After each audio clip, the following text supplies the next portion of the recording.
Thanks to all of you for coming on this beautiful, at least in Prince Edward County, it's a beautiful sunny Sunday afternoon. Feels as though spring might be around the corner, although who knows, right? It keeps changing.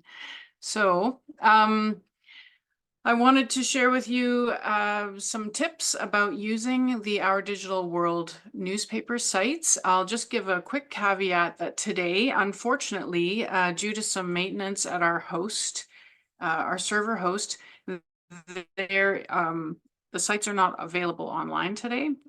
We're investigating the problem and hope to be online by the end of the day or tomorrow. So I was going to invite you to follow along, but I think you'd find that frustrating at this particular juncture. So forgive the interruption in service. It's a pretty rare occurrence, and I'm luckily the presentation is a canned demo, which I do generally because things like this often happen when you want to do a live demo. So I've learned over the years to just make sure I've got screenshots, and here we are. So I will be showing you the sites and showing you how to use the search opportunities in those sites, and then you can feel free to investigate them later in the week.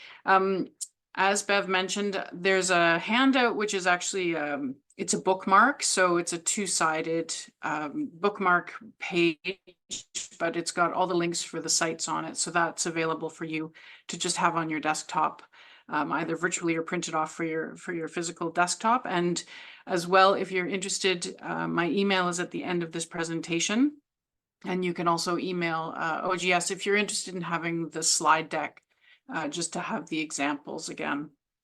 So without further ado, we want to look at finding your family history with Our Digital World online newspapers. Just a little bit about Our Digital World. Bev did a quick introduction there. We are a not-for-profit organization.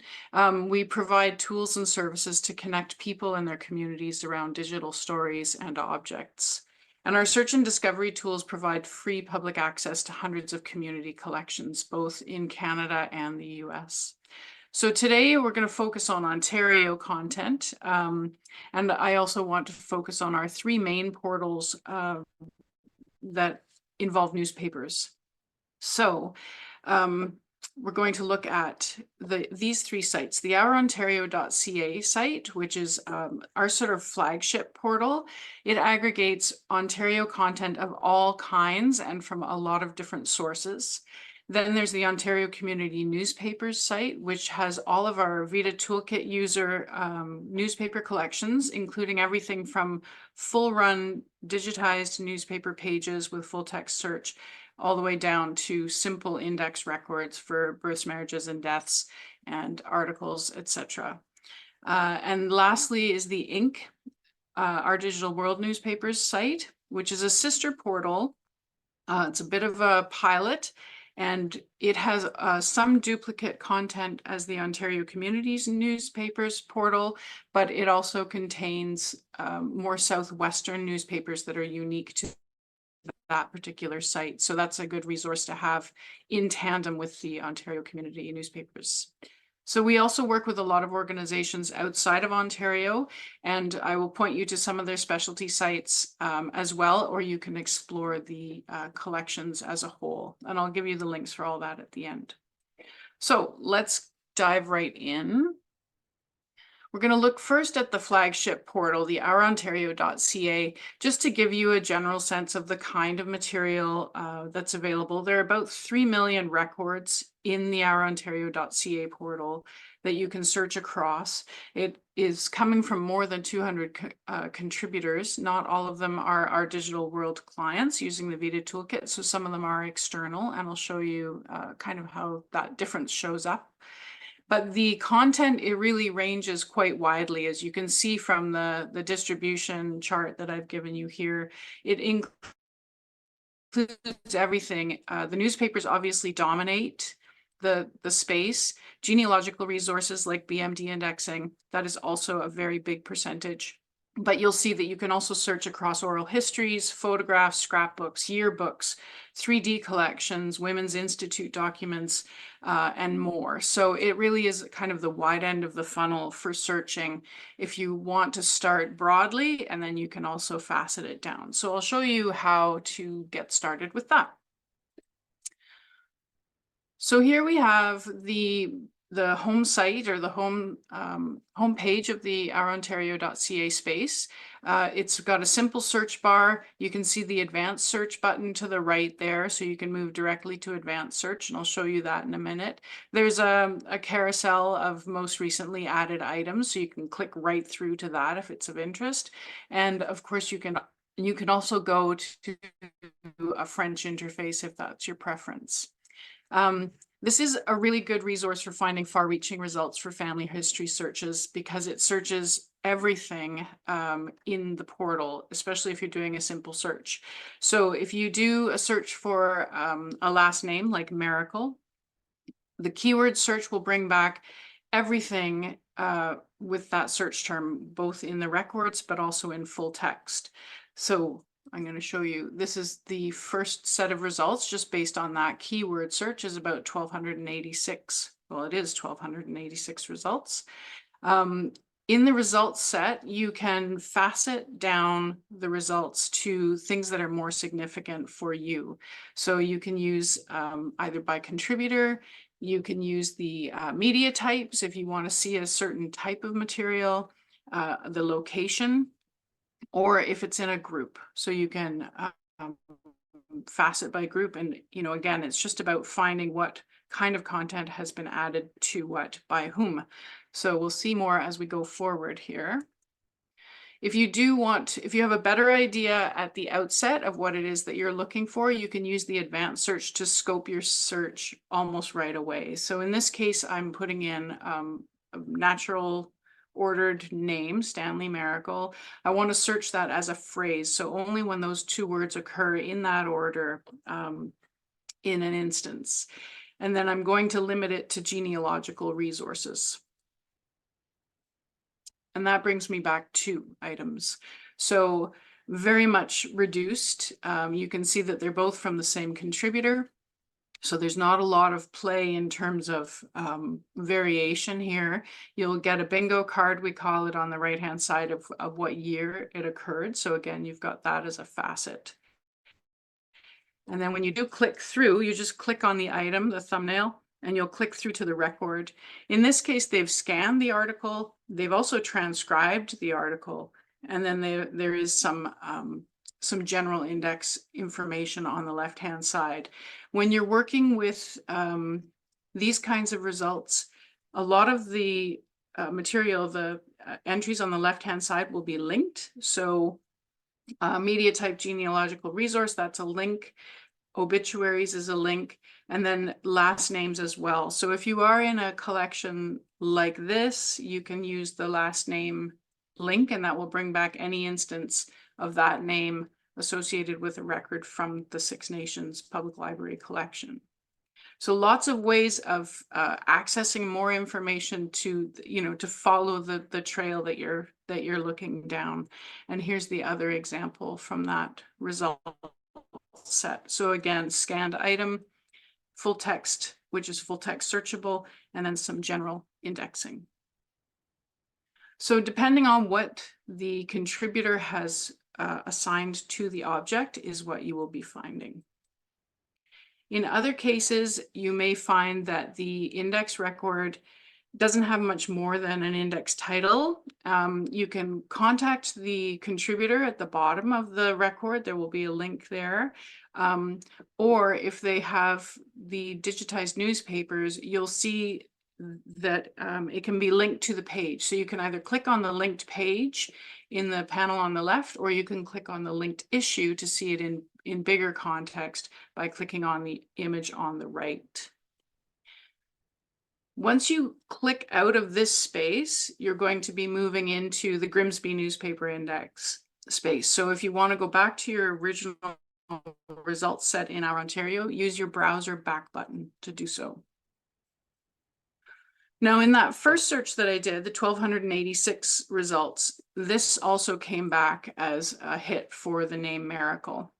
And you'll notice that it's from Canadiana.org. So sometimes we index material from other databases and then just send you to where it lives. So instead of it being a Vita Toolkit client, it will actually be an external database.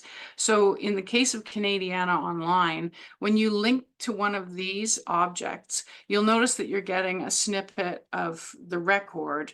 And when you would click through, you're actually taken to a different space altogether. This is the Canadiana website.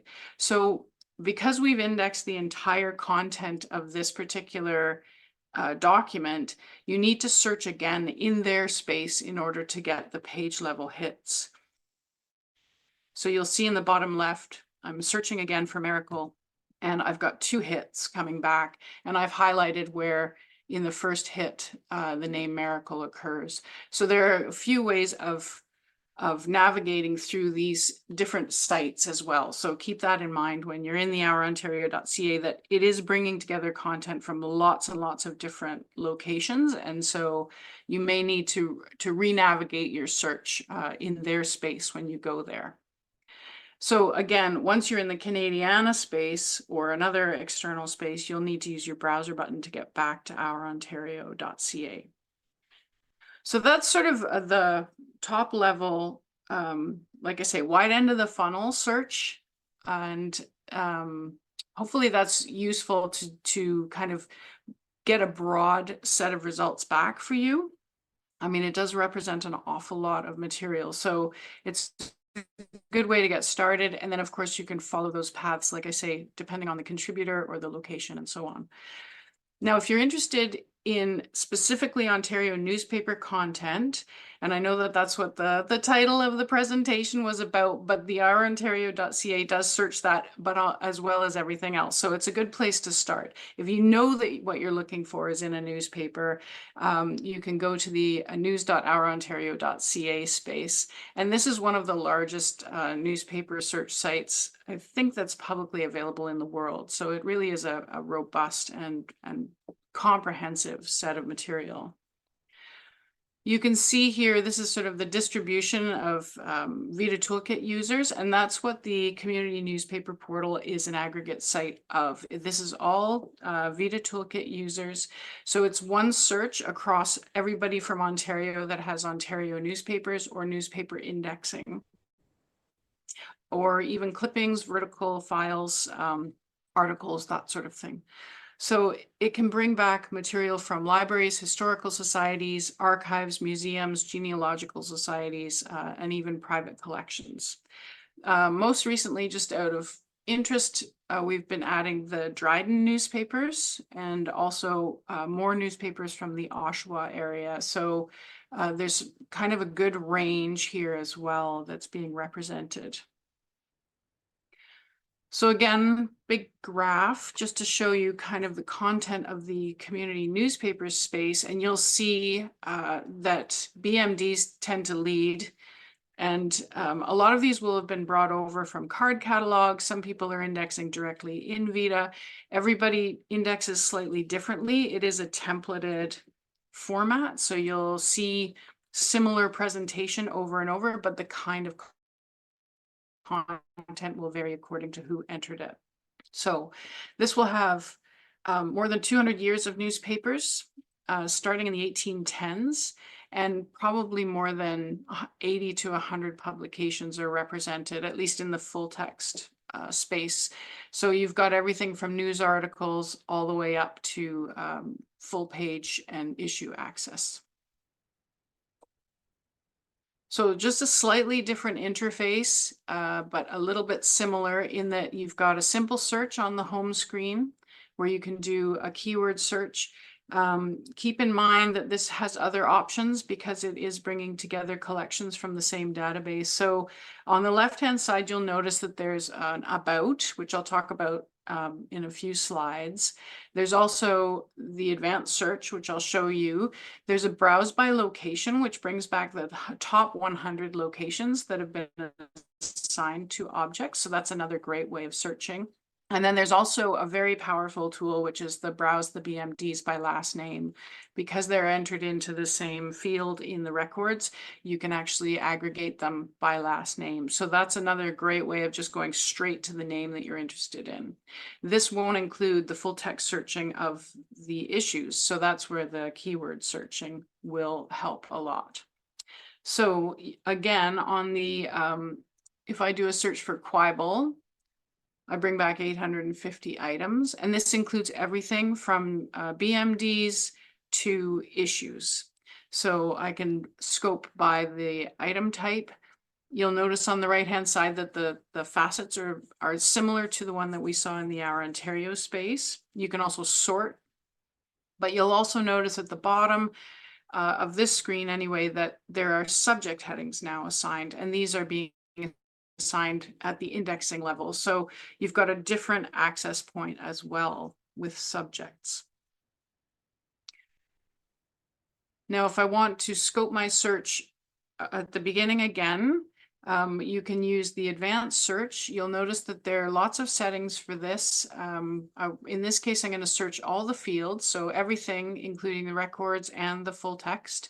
I'm using the default fuzzy searching, which allows you to search different spellings. So if you have a name that tends to be misspelled, or you want to catch every possible item, you can go to the fuzziest searching. You may be a little bit overwhelmed by the results, but you can always go back and change the fuzziness. And I'll show you some examples of how that manifests.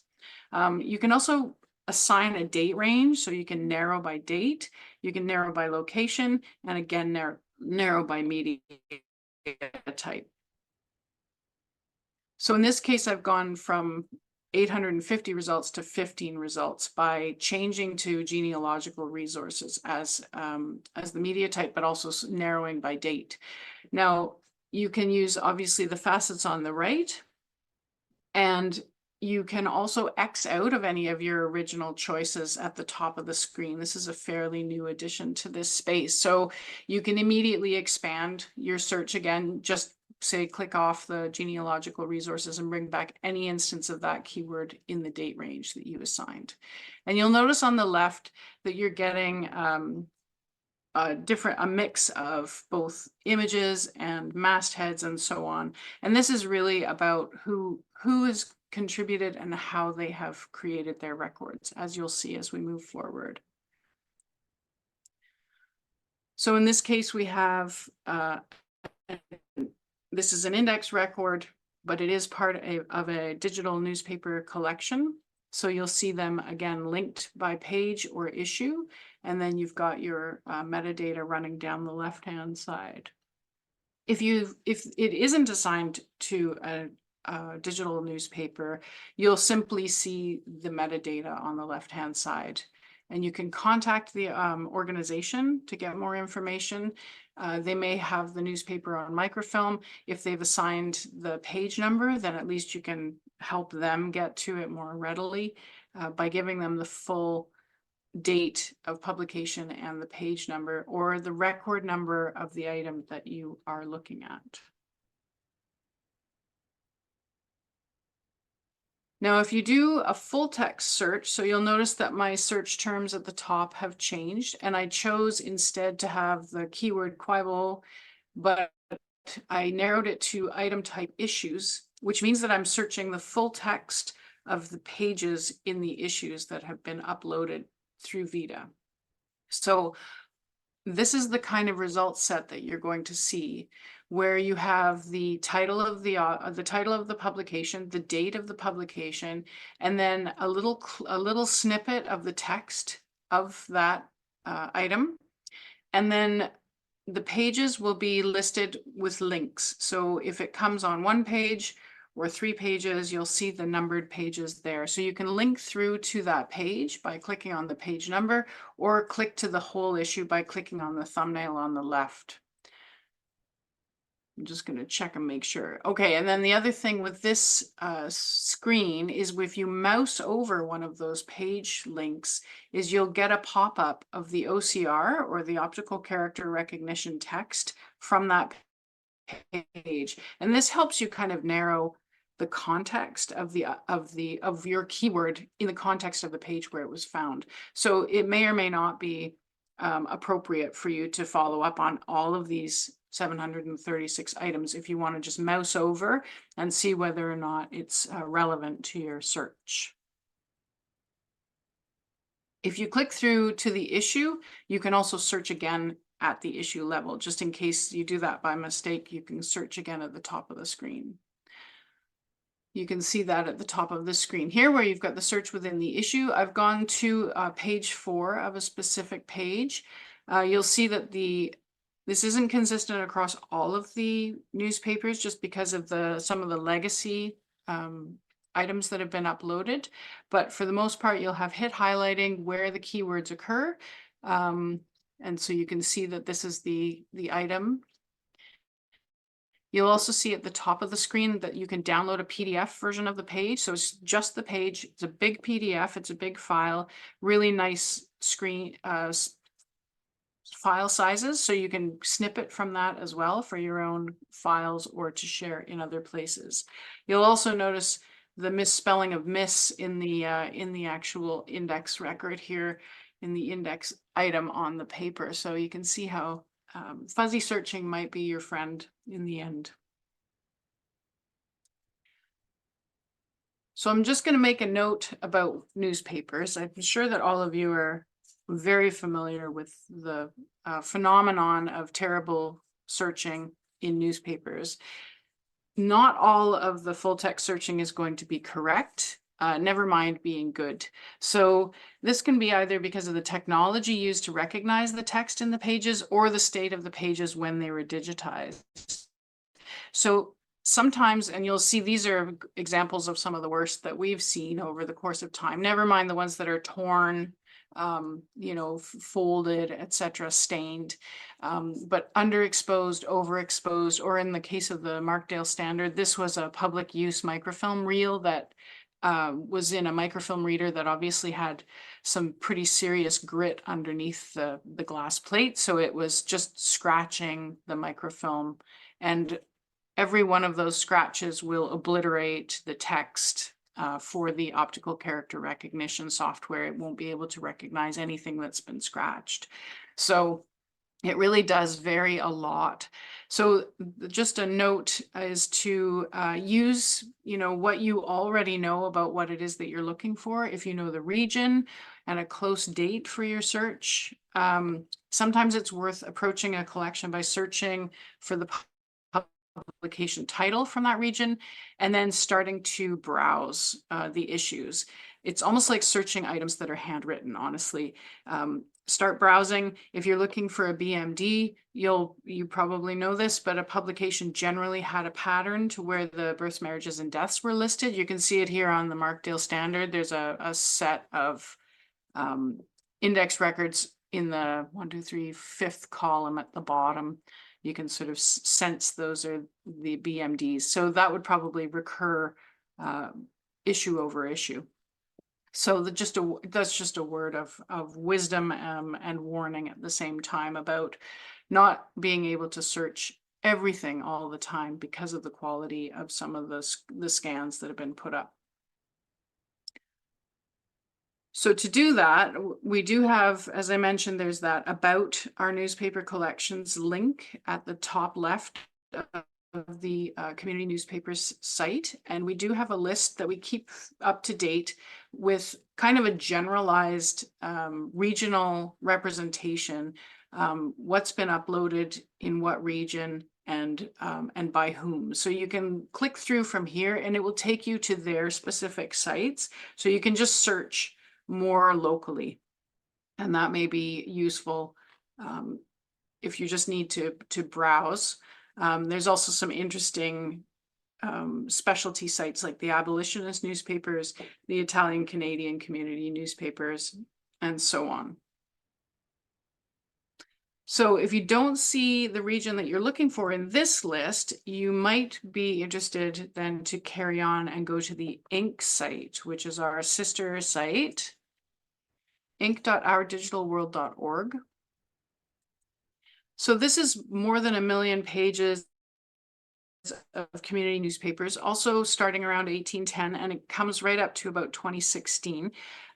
Some of the content you'll see is duplicate between the community newspaper site and the Inc. site, but there are also additional Southwestern Ontario newspapers as well. So the primary difference is that regional representation, but also that it is only full text, full page issues. There are no index records in this space.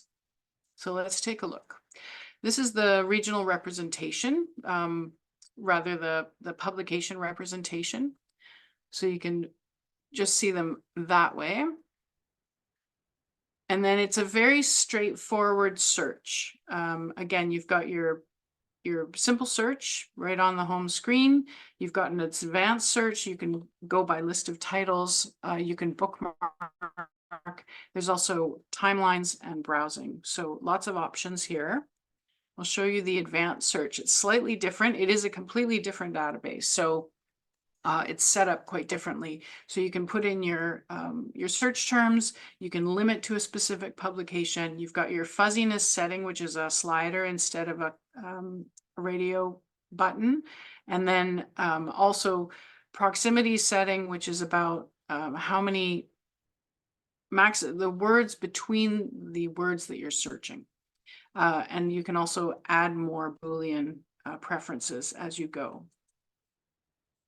So here's a set of results from that particular search. And you'll notice that the spelling is different, for one thing, but also that Quebec came back as one of the hits. Now, this is from 1887.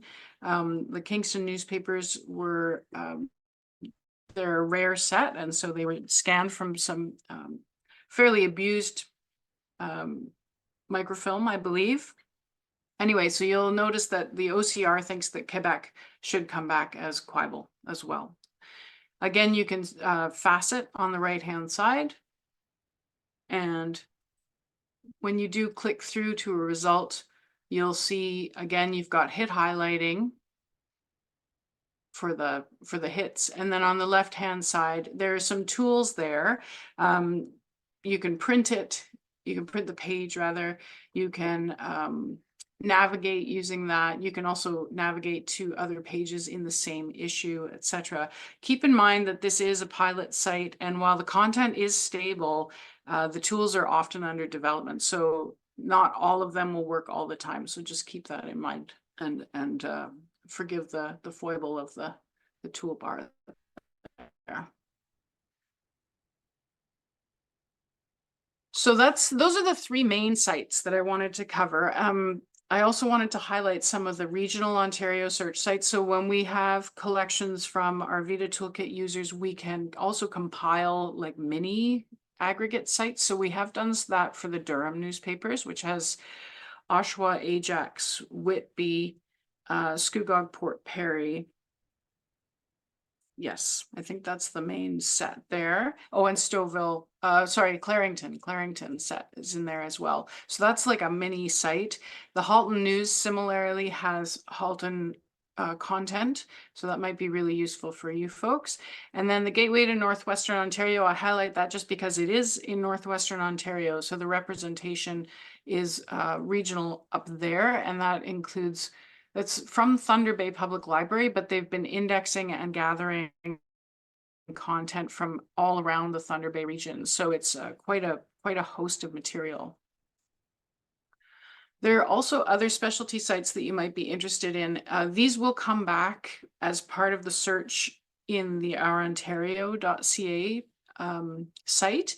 But if you want to search specifically for material that might be presented by these groups, then they are available separately as well. So the Federated Women's Institutes have done a huge amount of digitization of Tweed smears and Women's Institute documents.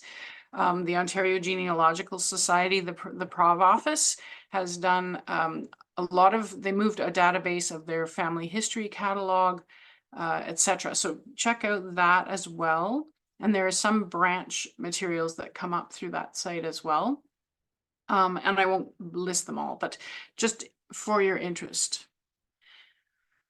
And then beyond Ontario, if you're looking for shipping information, vessel records, vessel manifests, that sort of thing, we have a couple of really strong Great Lakes maritime history sites, including Great Lakes Ships, Maritime History of the Great Lakes, bringing together material not only from Ontario, but of course across the border on the other shores of the Great Lakes. So from Wisconsin, Michigan, and Illinois.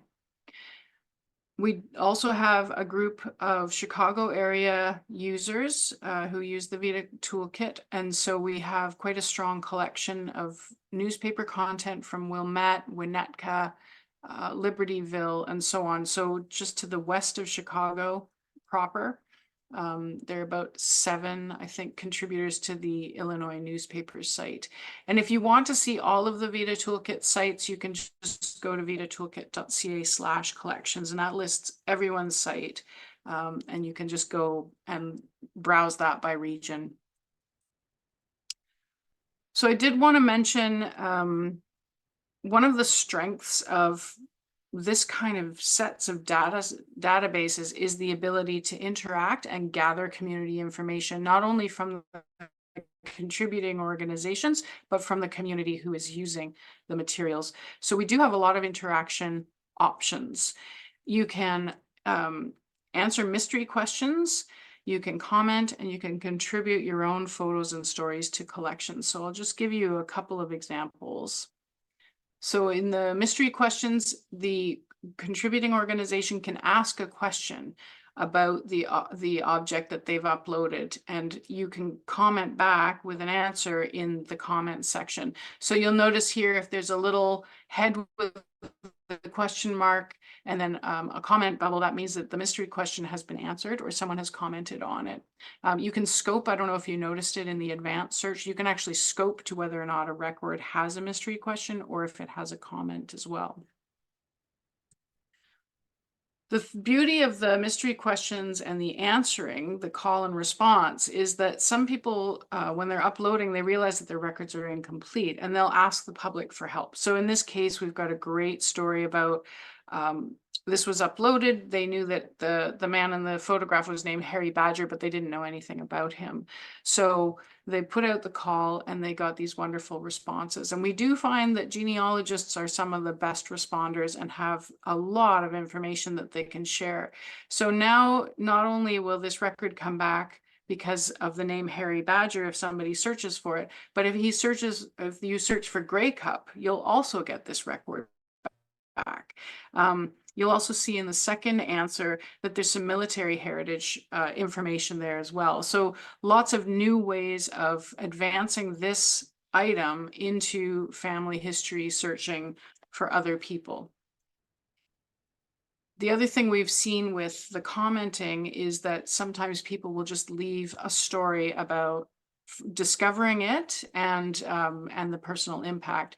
It's also interesting to see how people connect through these comments because, you know, in this case, this woman had moved away and she heard her father's voice through the Petawawa oral history collection, and it reconnected her to her community from afar, which is always a really interesting experience. The other way you can interact is through contributions. If you have items or stories of interest to one of the contributing organizations, you'll see here that there will be sites where they say something like share your story or some other call for contributions. And then when you go to the site, you can actually pull back the user contributions and see who's shown what. And in this case, the FWIO did a scavenger hunt, and they used the contribution module as the way to submit the answers to the scavenger hunt. So it was a way of kind of, again, community collection building from the physical to the digital, which was really interesting. Once you have your results and you've found what you're looking for, there are ways to save and share those results as well. So in the results sets, you will see a little facet panel called Web Tools. If you use Atom or RSS feeds, you can subscribe. And that way, especially for results sets, if you do a search and you want to keep abreast of any new material that's been added to the collections, you can subscribe and it will alert you when a new result is back on that search. In the top of the records, either a record or a results screen in Vita, you'll see that there's a little social share bar. So you can also share a results set either privately through email, or you can send it out on your socials and invite other people to click back to either the item or the results set. And you'll also see in the Vita Toolkit sites that there's a little bookmarking service called Favorites, My Favorites. It's you create a little login, and then once you're in a Vita collection, it doesn't matter where it is. It can be in the States, it can be in Ontario, anywhere that's a Vita site. You can add an item to your favorites. And what it does is it simply provides you with a link and a link and a thumbnail to the item. And then you can sort and add them to folders and so on. So you can sort of manage them. You can add notes of your own, and it will always take you back to the original item. So as soon as you've logged in and you're in your favorite space, you can have your little bookmarks there as well. So just to recap, and this is also part of that bookmark PDF that was added to the chat for downloading. So you can go to the OurOntario.ca. We've got at least 3 newspaper sites. Those are our largest 3 across Ontario and in Illinois. And then you can also see all of the collections at vitatoolkit.ca. And I want to thank you for your time. I hope this was useful. And there's my email. And feel free to contact me or contact me through the OGS. They can always forward me an email if you don't get this down.